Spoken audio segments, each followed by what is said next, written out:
Hello, I'm Archie Luxury and welcome to the program. Today I'd like to do a comparison, and this was brought to me by my good friend Descartes. And he said to me, have you ever considered the difference between a watch consumer versus a watch collector? And he was referring to the type of guys that you typically find on things like the Rolex forum, time zone Rolex section, and they typically buy one piece a month, whatever is new, and they're really consumers. They're not really collectors. And so some of the characteristics that Descartes was saying that these consumers have is they always buy new, they buy the latest fad or style, lots of big watches in their watch box. They've got things like Panerai, Cartier, 41mm Rolexes, Royal Oak Offshore. New Pateks, if they can afford them, are usually in steel. They never collect around a theme. It's just what's trendy, huge, and what makes them look like the biggest swinging dick in the place. Doesn't own a vintage piece and sees no point in wearing one. Buys what will impress others at a dinner party, loves materialistic aspects of the brand, will never own a Speedmaster professional man on the moon if they can afford more, would prefer a special edition Panerai to a vintage Daytona.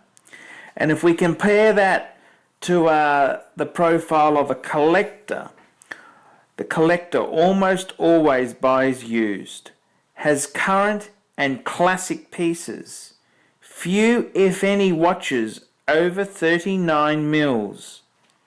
37mm Patek, 39mm Audemars Piguet, 40mm Rolex sports watches. Collects around a theme or a principled thought.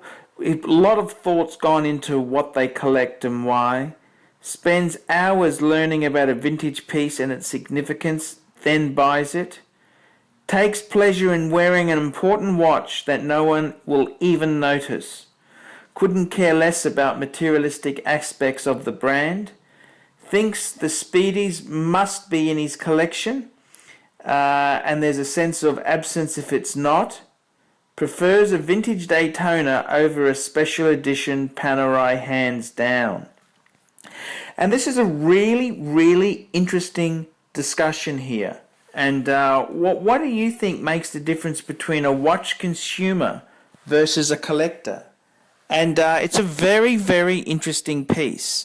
And I've always felt myself, I've owned heaps of watches, and now I've trimmed it down to the Archie 5.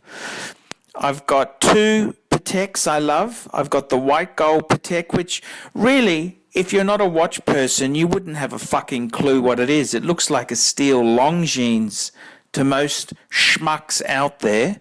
My annual calendar, well, the thing I love most about the annual calendar is the fact that it's not the fucking current size. It's not the flavour of the month. It was the first annual calendar. It's discreet. It's just a fuck-off piece that's just gorgeous. And I look at things like my Jaeger-LeCoultre Reverso Grande in steel. Well, that's just iconic Reverso, just a beautiful fucker. And I'd have to agree there. I've got the 36mm AP Royal Oak in steel, and I've got the Breguet at 39mm. So I tend to follow a lot what Descartes is saying there. It's a very, very interesting fact. Are you a consumer or are you a collector? And I think a collector, you can't just become a collector overnight. It takes years of watching the Archie Luxury channel, trying different things. It takes years before you hone those skills. And it's something that a 17-year-old may not necessarily have. It takes years of lusting after certain models before you become a true aficionado and a true collector of luxury watches. And I've got to say, it's a really interesting point. And I really hope I encourage all my viewers to become serious watch collectors. Consumers suck. Retail sucks. Retail is for suckers and losers. And there is no, I have no desire, even if I won lotto tomorrow, no desire to go into a watch store and pay full price. I mean, what sport or fun is in that? And I like the slightly rarer models anyhow, things that aren't in production anymore. I'm Archie Luxury. This has been my review. Tell me what you fuckers think.